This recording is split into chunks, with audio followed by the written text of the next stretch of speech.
潘美云女士，光明居士的徒弟徐硕说，亲眼见到你在祈福大会那天鬼鬼祟祟的在神坛走来走去。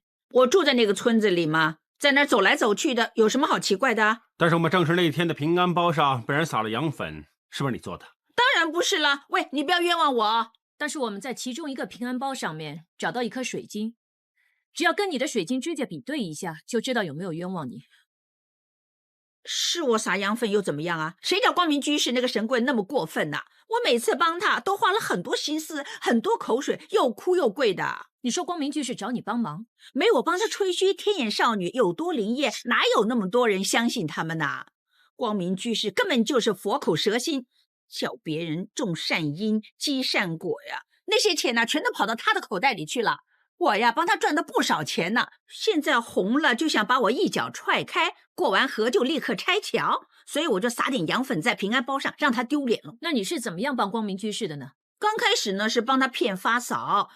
神棍叫我趁着在发嫂家里打麻将的时候，偷偷的藏起他的金戒指。等他们找得晕头转向的时候呢，就建议叫天眼少女来帮忙找。天眼少女来了之后呢，一指就指着塞在沙发里面的金戒指。其实是光明居士教我这么做的。那次天眼少女打电话去电台预言海龙王招女婿，然后我们就发现一具跪着的浮尸，你怎么解释？他走狗屎运吗？那天呢，我跟神棍还有天眼少女一起走进村子，经过海边的时候，我们看到那个死人呢，我想要报警的，可是神棍说不行，还叫天眼少女打电话去电台装先知。之前呢，他已经做过几次了，叫天眼少女呢打去电台装有天眼，能预知过去未来。不过这一次有警察来调查，大肆宣传，他才红起来的。那富商郭富华的死也是狗屎运吗？全靠我吗？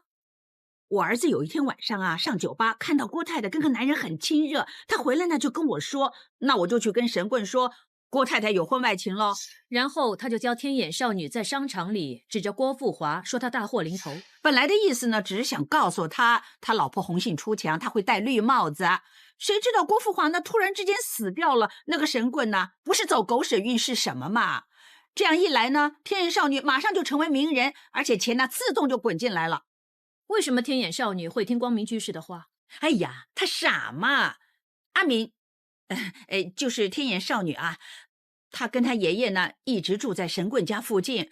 后来阿敏的爷爷前几年死了，他有个叔叔呢照顾他，当他的监护人。谁知道呢，他叔叔好赌，欠了一屁股的债，躲去内地之后呢就没回来了。没有人照顾阿敏咯，他跟神棍呢算是聊得来，所以就跟着神棍，什么都听他的了。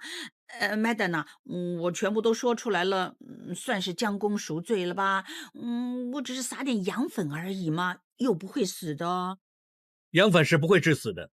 李月娥的死因不是因为羊粉，而是因为 tetramethyl disulftetramen， 这是四亚甲基二峰四胺。哇，你们又说火星话。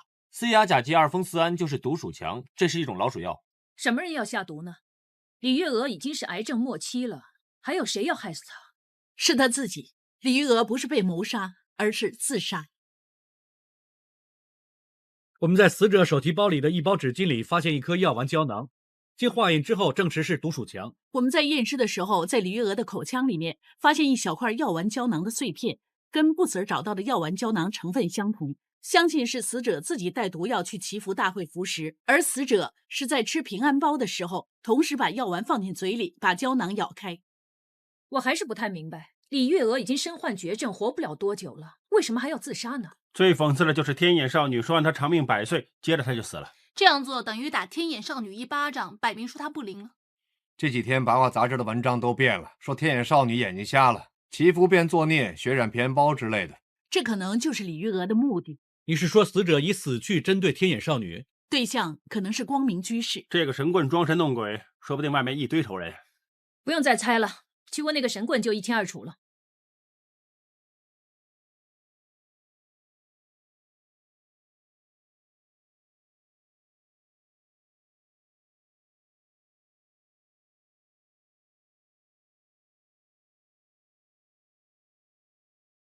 光明居士，光明居士，走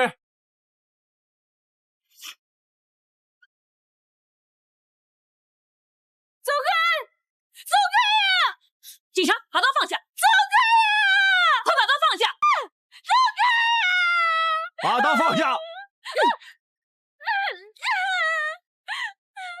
还没死。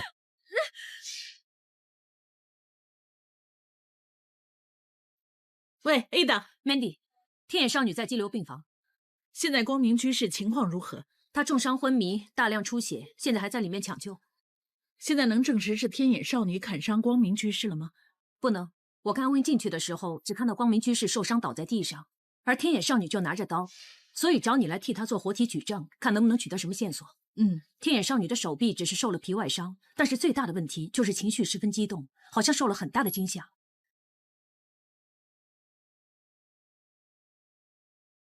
没等，赵德忠。情况怎么样？天眼少女情绪还是很激动，卡洛里在里面安抚她，还没办法录口供。你不要害怕，你先冷静一点。Madam， 大家不要刺激他，先出去吧。啊，你帮我好好照顾他。你冷静一点，没事了。我跟踪过天眼少女一次，我发现她的行为表现像是有自闭症。自闭症？那次我发现她有很多刻板而重复性的动作，再仔细看，她的眼神从来不跟别人接触，也没有情感交流。平时很喜欢用耳机塞住耳朵，像是很抗拒外在的声音，把自己藏起来。加上她有这么剧烈的情绪反应，对陌生人和陌生环境都似乎很抗拒，确实像有自闭症。那我们可以做些什么呢？我建议院方找精神科医生帮她，要不然的话，你不只问不到资料，而且对她会造成很大的伤害。来了，医生说光明居士暂时没有性命危险，不过依然昏迷，也一样问不到资料。他嘴巴不能回答你，但是身体可以。我帮你问他的主治医生，看他现在的情况适不适合让我做活体取证。谢谢你。没了。我把他们两个人的衣物送去法政部。Thank you。 OK。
这个神棍还挺会装的，在家里种这么多富贵竹，表面上附庸风雅，实际却下流下贱。我不知道什么叫风雅，但是我知道竹树是一种很霸道的植物。什么霸道啊？竹树的特性就是抢走周围泥土的养分，使附近的所有植物营养不够，没办法生长。所以它们一般不止一两棵，通常见到都是一整片竹林，这还不是霸道？你们中国人经常都说竹是君子，错了。什么叫你们中国人呢？你也是黑眼睛黄皮肤的。 What？ 别假装洋妞了。我知道你修读过 botany， 熟悉植物特性，但是你应该要了解一下我们中国人的文化。中国人为什么赞赏竹呢？是因为竹精中空，代表虚心谦虚，还有竹是有节的，代表有气节，所以中国人将竹称为君子。那现在懂了吧？谢谢你啊。聊得这么起劲，应该有很多发现了。明天有资料交出去了吧？这块是在案发现场找到的碎片，原本是属于摆放水果供奉用的瓷盘，在瓷盘上面的血渍是黄家敏，就是天眼少女的血。黄家敏手臂上面的伤痕呢，已经证实是被锋利的器具割伤，伤痕的大小和长度跟瓷盘碎片的形状吻合，所以我们推断，当时黄家敏是被人推倒在地上，然后手臂被在地上的瓷盘碎片割伤。至于重伤的陆振光，我们在他的身上呢发现总共有6处刀伤，其中在手臂上的呢都是属于防御性的伤痕，右手3刀，左手2刀。最严重的伤痕，伤口长度超过8寸，推断在当时他是突然受到袭击，本能反应，用双手去挡刀，而使得陆振光大量失血的就是在右后肩这一刀，伤及颈部动脉。根据伤口的深浅和角度去推断，这一刀应该是从上到下以大概50度的角度砍下去的。陆振光的身高是5尺8寸，所以以角度和力度的计算去推断，袭击他的这个人呢，应该比陆振光高，身高大概是5尺10寸左右。但是黄家敏的身高只有5尺3寸，所以持刀袭击陆振光的可能是第三者。不是可能，是一定有第三者。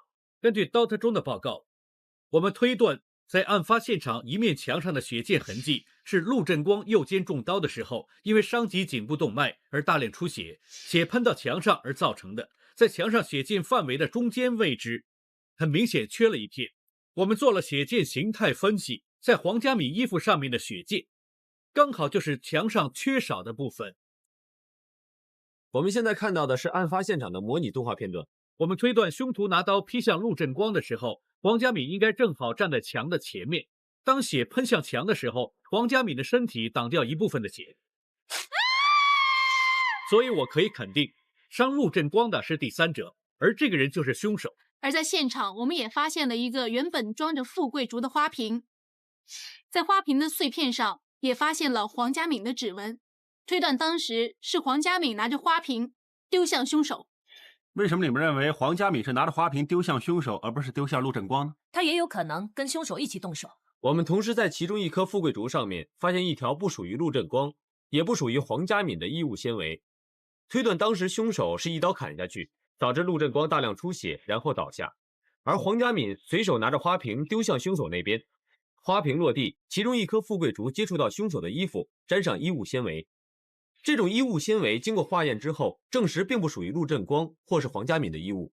那我们就更可以排除黄家敏是凶手的可能性。其实我们在现场还找到一条染有血迹的手绳，经过 DNA 分析，血迹不属于黄家敏，也不属于陆振光，更加不属于我们所说的第三者。为什么？因为血迹不是案发的时候染上去的，是旧的。但是 Ada， 你们应该有事情可以做。我们可以把血迹上面的 DNA 送去 DNA 资料库进行比对。如果这个人曾经犯案的话，我们可以把他找出来。是啊，那条手绳上的旧血迹已经做过 DNA 的比对了，在警方的 DNA 资料库里面找不到这个 DNA 的样本记录，表示这个人没有犯罪记录。咦，这个图谱好像有见过，什么时候见过？你见过？在哪里？再想。上次神棍祈福大会不是有个女人吃了毒鼠药自杀死亡吗？那个女人的姓名是李月娥。是我负责她的 DNA 图谱的，跟这个非常相似。不是，谢谢。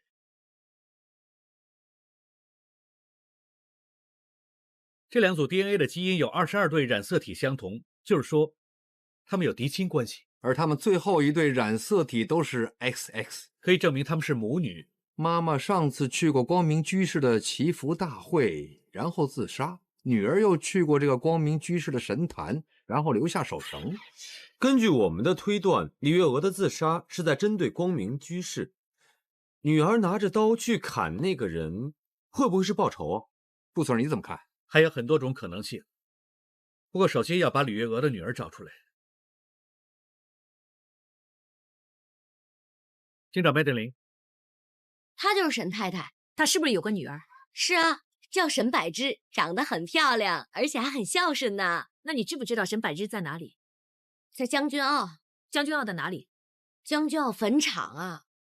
哎，她3年前就已经自杀死了。说起他们母女就觉得难过。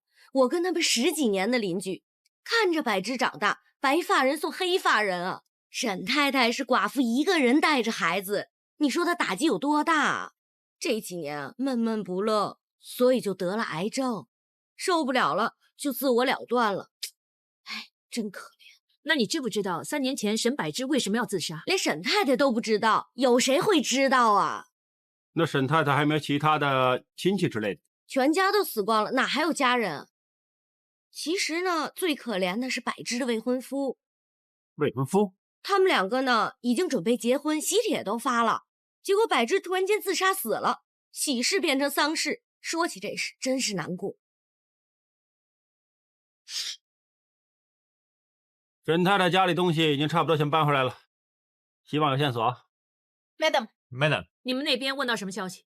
我们问过3年前负责沈柏芝自杀案件的警局同事，他说3年前沈柏芝跳楼自杀，没有留下遗书，也查不到他自杀的原因，当时只是当做一般自杀案处理。他还说印象很深刻，当时沈柏芝未婚夫周永强陪着沈太太一起去认尸，还哭得很伤心。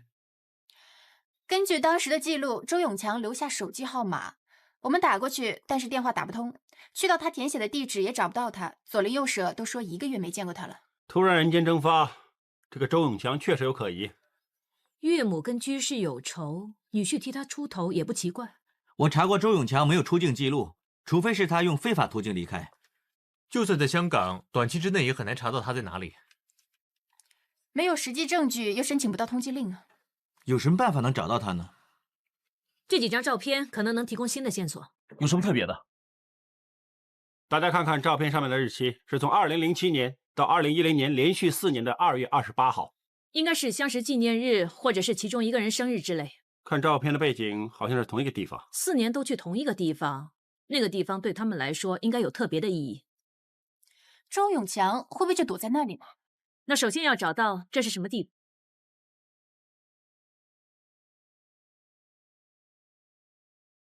这批照片的背景有不同的地标，你试着综合出来，或许可以锁定这个地方的范围。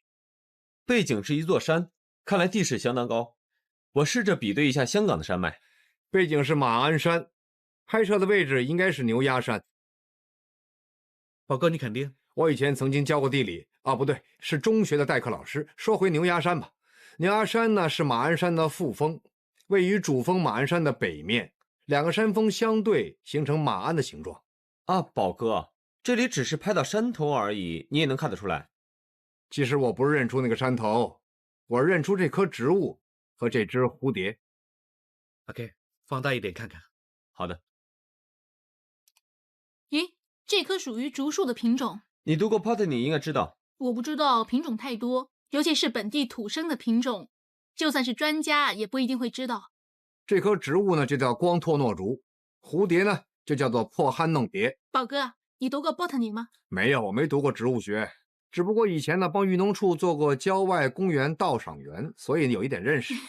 光托诺竹呢是破憨弄蝶的宿主，是香港独有的品种，也是香港原生的竹类之一，只有在马鞍山、太平山还有大屿山才会见得到，其中繁殖最多的就是马鞍山。